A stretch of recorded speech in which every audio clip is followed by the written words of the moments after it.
I want to talk now to Rich Rubino, political analyst and author, for a closer look at this, a presidential historian. Rich, will you talk about why you think they chose to announce it this way, through a statement instead of an Oval Office address to the public or something seemingly more formal? It's a Sunday afternoon. Not everybody is tuned in to primetime television. What's the strategy here? Well, I think part of it, there's kind of a Chinese wall, if you will, between official actions and political actions. And it's true that the precedent you're going to be hearing is that Lyndon Johnson back in 1968 announced, "I shall not seek and I will not accept the nomination of my party for another term as your president." He said that at the end of an address, making announcements about his policy on Vietnam. So I don't think you'd have a president making a partisan address from the Oval Office. This is purely political, and I think there's kind of a separation between the two. And from your analysis, who do you think is the best chance to replace him, and why? Of course, the name we keep hearing is Kamala Harris, but there are other prominent Democrats that have kind of been inserted to the conversation. Who do you think could actually face Donald Trump and possibly win for the Democrats? Beyond Vice President Harris, I would definitely look at Governor Ray Cooper, the governor of North Carolina, rather, because he's somebody who's been able to get elected last time by 3 points, the same time Donald Trump was taking his state. North Carolina is a critical state. It's very hard to envisage a scenario where the Republicans rather lose the election. Where the Republicans win the election without carrying North Carolina. Also, Southern Democrats tend to inoculate themselves from criticisms that they are far too left-wing. If you look at Southern governors who've been elected recently, Jimmy Carter in 1976 actually took 1/3 of the conservative vote. Bill Clinton was elected in 1992, re-elected in 1996. Both times he took the states of Arkansas, Tennessee, and Kentucky. Took Georgia the first time, almost took Georgia the second time. The point being, it's very hard for conservatives to make the case that they're an out-of-touch liberal if they're from a state like that. The other one I would look for is Governor Gretchen Whitmer of the state of Michigan. Michigan's also a very critical swing state. She seems to have some support with the United Auto Workers and many labor unions. She could perhaps garner some support from that group. And then you look at the states and you look at the United States senators. We're at a time in the United States Senate when I think it's kind of the Barack Obama precedent that the earlier you get there, the more likely you are to run for president, the more likely you are to win. Accordingly, I would look at Raphael Warnock from a swing state of Georgia. Has a very interesting background, being the pastor of the same church Martin Luther King Jr. used to be a preacher of. He's shown his electoral bona fides by winning the election last time in a very heated race. Or I would look at Mark Kelly from Arizona, another swing state senator, former astronaut, very compelling story, reminds me a lot of John Glenn. Those would be some of the ones that I think that I would look at if you're looking a little bit out of the bubble, the ones you hear all the time, which is essentially the two Californians, Gavin Newsom and Vice President Harris. Is it just too late in the game, though, right now, 4 months from Election Day, to get someone other than Kamala Harris, who has the national name recognition, to be electable? Theoretically, I think that the fact that if you have an open convention, all that has to happen is someone has to say, "I nominate candidate," and then if that person garners enough votes, they're probably not on the first ballot, the second, the third, the fourth, the fifth, the sixth, the seventh ballot. That person essentially would have a chance. You can really nominate just about anybody. In 1880, James Garfield won the nomination. He wasn't even a candidate for president. He was there nominating somebody else, for example. He ended up winning it on the 36th ballot. So you really don't know. This is something that we really have not had in our lifetime. The last time we had anything close to this was probably in 1968 when Hubert Humphrey ended up winning the nomination at the convention, even though Eugene McCarthy had won the delegates, had won many of the primaries, which would have you ended up having riots in the streets of Chicago. But Vice President Harris is certainly the preponderant front runner, and she can also keep a lot of the money that Joe Biden had as well. And talk about next steps here for the Democratic Party. We've seen all these fractures of people calling for Biden to step aside, but do you see the Democratic Party unifying around whoever that candidate is? Do you think that is the path forward that they'll take? I actually do, not because they necessarily like the candidate, but because they have such disdain for Donald Trump and they want to unify towards somebody. It actually might work to be advantageous for them, specifically if they take somebody from outside of Washington, because that person changes the entire playbook of Donald Trump running against the Biden administration, running against Washington. all of a sudden this candidate can run against Washington. He can run a little bit. He can even run against the Democratic Party and talk about brain dead politics of both parties, like Bill Clinton did in 1992. But if I was really looking at it, think of it this way: this person will have had no primary challenge. And usually, when a candidate has a primary challenge, think, for example, Hillary Clinton and Bernie Sanders. There was a lot of enmity between the two when Hillary Clinton ended up winning the nomination. That some Bernie people actually either stayed home, or about 10% of them actually voted for Donald Trump. This would be somebody that would have no major primary challenge and no reason for there to be a division, and that person would be able to define themselves as opposed to having the Republican Party or the media define who they are. And we, of course, cannot ignore the fact that this is still a contest between Republican and Democrats in the end. How does Donald Trump change strategy now with this announcement? And before we know, maybe it is Kamala in the end. But in the next, days and weeks when we maybe don't have the nominee set in stone, how does the Trump campaign navigate through this? If it is Kamala, then essentially he runs the exact same playbook, and you saw him a little bit in that speech in Grand Rapids, Michigan yesterday. He's trying to essentially run against the Biden-Harris administration. The Biden-Harris administration is relatively unpopular, job approval rating under 40%. So that's an easy playbook for him. But if it's somebody who's a governor and somebody who's from outside of Washington, he can't necessarily do that. He can try to somehow allegate that person with Joe Biden and say this person is just a carbon copy of Joe Biden. But if it's somebody who, for example, has been elected in a state like Michigan or North Carolina or Arizona or Georgia, the four candidates that were aforementioned, it's very hard to make that case. And I think that he really has to kind of change his playbook.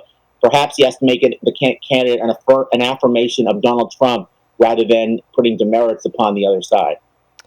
Now, some polls have actually done some kind of interesting questioning here, showing that Michelle Obama could actually beat Donald Trump if they were to be matched up. Your take on the likelihood of her name being put into the ring, and do you see her as possibly being successful against Donald Trump? She probably has the best chance of beating Donald Trump. She's somebody who has very low negatives, very high positive, extremely popular in this country right now, and somebody who's seen as kind of above the fray, above U.S. politics, for example. She reminds me of a little bit of Colin Powell back in 1995 when Bill Clinton, it looked like, was going to run away with the re-election, and the polls were showing he would have beat Lamar Alexander, Phil Gramm, Bob Dole, Dick Cooper, everyone else who was running. But polls showed that Colin Powell, who was seen as somebody who kind of transcended partisan politics, was the only person who could beat him. And Republicans absolutely begged him, they beseeched him to run. But at the end of the day, he didn't run, and Bill Clinton ended up winning in a landslide over Bob Dole. I think that Michelle Obama is probably the most formidable candidate, but I don't think necessarily would want it. And you really have to do a lot of persuading to get her to run. Absolutely. And just into our newsroom, we hear that Biden is throwing his support behind VP Kamala Harris to lead the Democrats against Trump. Your take on that being not originally included in this letter statement, and why we're, now just getting this update as we're on the air about 25 minutes after he releases that letter. It's very interesting that he isn't making any endorsement, because presidents, you may say, well, the president, of course, is going to endorse his vice president. This doesn't always happen. Ronald Reagan, for example, did not endorse George H.W. Bush in the primary. He didn't even endorse until closer till he actually was a presumptive nominee, and he spelled it and he said his name wrong. Lyndon Johnson did not endorse Hubert Humphrey until Hubert Humphrey won the nomination in '68. Al Gore versus George and Bill Clinton was kind of the exception in 2000. So that kind of set the precedent, but it shows that even though they had a lot of enmity against each other when they ran against each other in the primary last time around, that they have really become political allies, political friends, political coefficients. And because of that, I think that you're going to see that he endorsed her. Maybe he wants to clear the field and say to his delegates, support Vice President Harris. We don't want somebody else to kind of try to challenge her and perhaps, go into the second or third or fourth chances at the nomination in terms of ballots at the convention in Chicago. Yeah, certainly trying to provide some clarity in a situation that has only become messier and messier over the last couple of weeks. Political analyst and author Rich Rubino, thank you so much for your insight and joining us to discuss this breaking news. I want to go back now to Rehoboth Beach, Delaware, with our correspondent Maya Rodriguez. Maya, what are you hearing? I think we're having some technical difficulties. with Maya. Rich, are you still with us? Perfect. There you are. I did have one more question for you. Will you talk a little bit about the importance of doing this in this moment now? Why do you think Biden chose today, now, to do it rather than wait for an open convention? Obviously, less time to do this, but why didn't he do this, a couple of months ago when there were already some rumblings about, is he fit enough to take office? Why do you think today was the day? Because there was such pressure that was mounting on them. Remember, it was only a couple of weeks that Lloyd Doggett, the congressman from Austin, Texas, began this essentially cavalcade of Democrats rather, announcing that they would not support Joe Biden. You saw eventually Senator Peter Welch, but then I think that also Nancy Pelosi, the Speaker Emeritus, told him probably that, look, we have a lot of down ballot races. It's extremely important for us to keep the House and the Senate. These candidates do not want to be on the ticket with somebody whose job approval rating is in the 30s, and every time being asked by their opponents, do you support Joe Biden? And everything, I support my party's nominee when he's not popular in their districts in the states. I thought what was really consequential, if you will, was first of all with John Tester, who represents Montana, a state that Donald Trump won by 16 points last time, right after John Tester was reelected himself. And then you had Sherrod Brown, who represents Ohio, a state that went for 8 points last time around for Donald Trump. They're in very tough re-election races, and the last thing they want is an unpopular nominee. They want somebody who's at least neutral on the stage. That doesn't necessarily mean that Vice President Harris would necessarily do any better in those states, but I think that there was really kind of panic mode, and Joe Biden kind of listened to the choir of Pelosi, Schumer, and others who were really kind of the tacticians of trying to maintain the majority in the Senate and trying to upend the Republicans' very, very small majority in the United States House of Representatives. Not to mention some of the governors were up for election as well. Now, Rich, I want to ask you, since you have such a deep knowledge of presidential history, we have you on all the time to talk about precedent. We've obviously never seen a situation like this where a candidate steps out so close to Election Day. But going back to 1968 with Lyndon Johnson, talk about the fallout in his party, and did it harm his party for that next election and down the line? And draw parallels to today. Do you think the Democratic Party overall is going to be hurt on Election Day by Joe Biden stepping out right now? In the case of Lyndon Johnson, so what happened with Lyndon Johnson is he ran in New Hampshire. He actually was a write-in candidate in New Hampshire. The thought process at the beginning was he's too kind of almost New Hampshire primary was kind of beneath him. So he ran. And he ran as a write-in candidate. He ended up winning 48% of the vote. Eugene McCarthy, a relatively unknown senator from Minnesota, won 42% of the vote. But then there was a poll that came out that showed that this is in a Democratic primary that Eugene McCarthy would win by double digits over Lyndon Johnson. So Lyndon Johnson saw the handwriting on the wall and announced he wouldn't seek re-election. The other thing about Lyndon Johnson is Johnson men tended to die by the time they were 65. And Johnson knew that, and he probably would die in office. And interestingly, he actually died 2 days after what would have been his second full term. In Johnson's case, his job approval did increase, and he was seen as somewhat of a statesman. But there was still a divide in the Democratic Party. There were party regulars. Party regulars wanted somebody like Hubert Humphrey who would support Johnson's policy on Vietnam. And then there were the New Left. And the New Left supported Eugene McCarthy. These were the folks in New Hampshire, many of them hippies, that went to New Hampshire and went clean for Gene. They shaved off their facial hair. They got short haircuts, because when you're going to people working at a paper mill in Berlin, New Hampshire, and you're going around and you're saying you support this candidate, it's probably better to do it looking like them than looking like a hippie from San Francisco or New York City, for example. It worked. Eugene McCarthy almost won the New Hampshire primary. But then you had a divide between Humphrey and McCarthy. And at the convention, what today we would call the superdelegates, but they're really the party regulars at the time, voted for Hubert Humphrey. He never participated in a solitary primary that year, but Hubert Humphrey ended up winning the nomination. And what happens, and it's very interesting because that convention was Chicago, this convention in Chicago, there were riots in the streets in Grant Park. Hubert Humphrey had to go up and he had to deliver his speech to winning the nomination while police outside were arresting people. Now, interestingly, Hubert Humphrey changed his position on Vietnam. On September 30th that year in Salt Lake City, Utah, he said he would support a unilateral bombing halt as an acceptable risk for peace. And once he did that, a lot of the people that were protesting him halted, stopped protesting him. Paul Newman appeared, who was a Eugene McCarthy person, appeared in an advertisement, started to endorse Hubert Humphrey. A lot of these people came with him. It got to the point where about a week before the election, Hubert Humphrey's doing everything he possibly can to get Eugene McCarthy to support him. Finally, Eugene McCarthy says, I have agreed to support. By the way, these two are once, Humphrey was once McCarthy's mentor in Minnesota. He said, I have agreed to support Vice President Humphrey for president, and I ask that my supporters suffer with me. That was his endorsement. Now, a week later, both Humphrey and his Republican candidate Nixon had about 3 hours where they would both come on television and they would talk to the American people, and they would do a telethon. And in Humphrey's, McCarthy called up, and McCarthy was a lot more complimentary of Humphrey and gave him a more full-throated endorsement. But it was a little too late. Humphrey lost in what was really a razor-thin election that year, below 1% in terms of the popular vote. And many Democrats believe that had there not been for that chasm between Hubert Humphrey Democrats and Eugene McCarthy Democrats, that Hubert Humphrey would have landed up winning that election, one of the closest really in American history.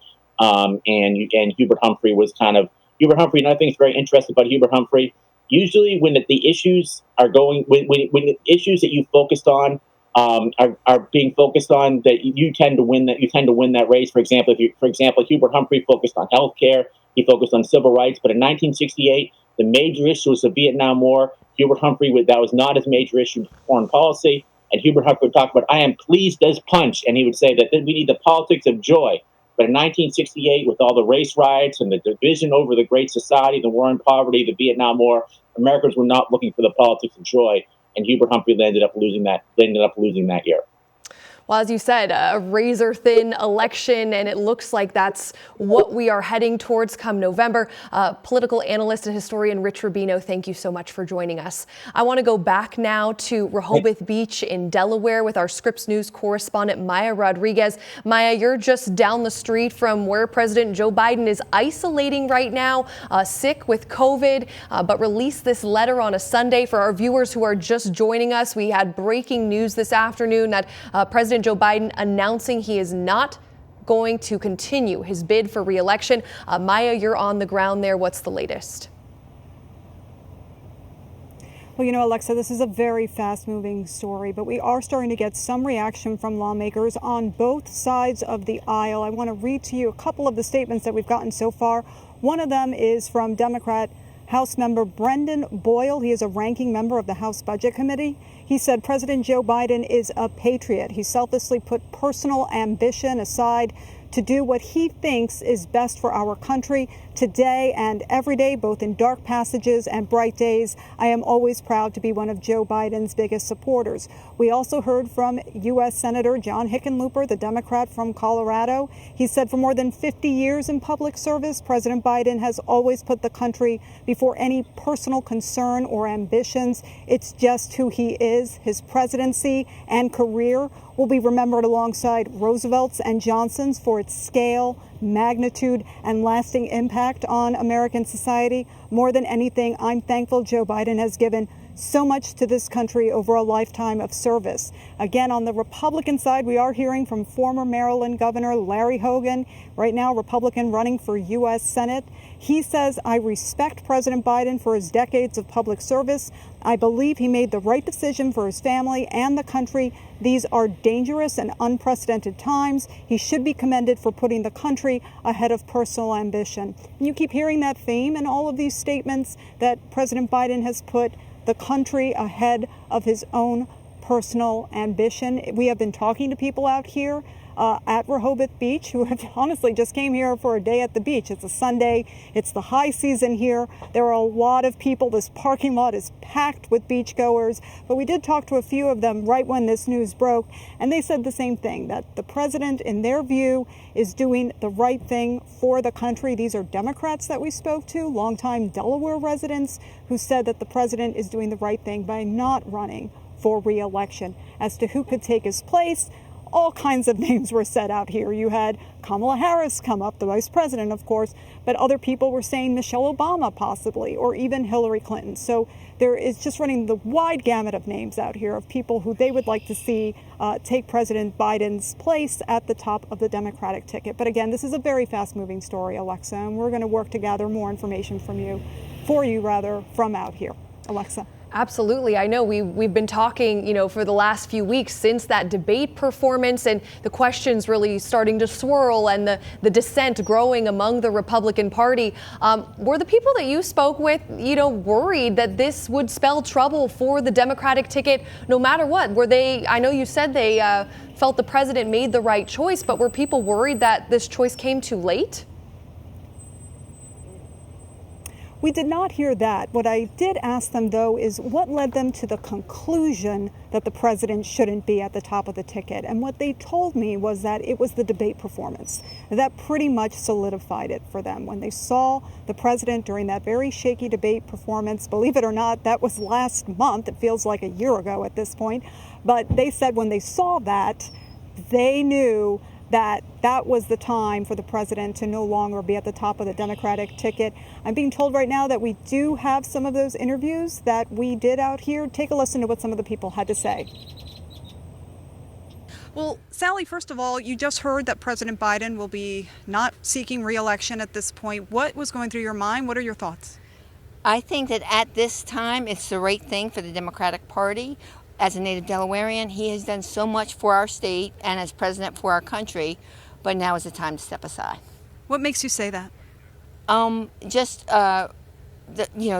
most recent debate and things coming to light and tensions within the party. It's time to move aside and do what's best for our country. And I think that he's put the country above himself and his needs. What about you, Maria? Really, exactly what Sally said. I love Joe. I think it's really cool that we have a president from our home state. I love everything he's done for us. It's fun to watch the cavalcade come down the streets and stuff like that. But I think Joe should just enjoy his years, and that's that. Did you come to this conclusion at a certain point in time? If so, what brought you to that conclusion? Yeah, I think like Sally said, I think it was the debate. And I think that, as he's losing support in the party, I think that's a big thing, too. Like, the goal is to win the presidency, and I don't think he's the guy to do it right now. Who do you think should step in his place? Yeah, I don't know. That's a good question. I don't know who should step in. I don't know if it's Hillary, if it's Michelle Obama, if it's Kamala. Whoever it is, I think that we'll totally support them. What about you, Sally? Do you have an idea of who you would like to see step in? Senator from Pennsylvania. We have a couple options, and I think they all have the party's best interest at heart. And so whether it's female or male is not relevant. It's what's best for the nation and what's best for our party. And we will get there. And I'm assuming that you're both Democrats based on what you've just told me. Yes, correct. Absolutely. My whole life, I voted for, as a native Delawarean, I voted for Joe since I was legal to vote. Senate, yeah. Is there any message you would have for the president at this point? That we love you and support you. And we welcome your homecoming when you're back to Delaware full-time. Any message for the president? Thank you. Thank you for what you've done. Thank you for reuniting us after a couple years of really tumultuous times. And yes, thank you. And I look forward to seeing you around town. Stand by, guys. Call. This is my personal phone. What is it? 770? Nope. All right, we want to go now to Chris Whipple. Get you back up, Chris. Sorry, we had an issue with Maya's feed. Do we have Chris? Okay, hey, Chris. Will you talk a little bit about what you heard from the voters there, that they were thankful that the president made this choice? From your experience, you've written a book about him. You've been, in the room having conversations with Biden, with his inner circle. What do you think some of those, behind the scenes conversations looked like that led to this moment that we're at today? Well, it's a shock what's happened today, but it shouldn't really be a surprise in this sense. What I was told was that there were a couple of Biden family members who actually felt early on after the debate performance that they were a little bit wobbly about Biden going forward. They felt that they didn't want him to be hurt. They didn't want his legacy to be damaged. And I think it took a while, obviously, but Joe Biden ultimately came around to that point of view. And the interviews just now were fascinating. Those are Joe Biden's people. He has a real connection to working class Democrats across the country. I was talking to one of his campaign staffers from 2020 who said, we always talk about FDR Democrats and Kennedy Democrats, and never about Biden Democrats. But we should. He has an extraordinary connection to them. Obviously, a lot of goodwill. This was, I think, the most consequential presidency of my lifetime. When he came into office in January 2021, he faced an economy in free fall, a once-in-a-century pandemic, global warming as an existential threat, racial injustice, and oh, by the way, a year later, the Russians invaded the biggest democracy in Europe, and he's seen us through those things. So he deserves tremendous credit, and part of the calculation here, obviously, was not to ruin that legacy. And will you talk a little bit about how you see this impacting swing state voters, undecided voters? I mean, we heard, as you said, those were the Joe Biden faithful. That's his base. And they say they're thankful for the decision that he made. They will support whoever steps in to run in his place. How do you think that moderates and undecided voters are going to take this news?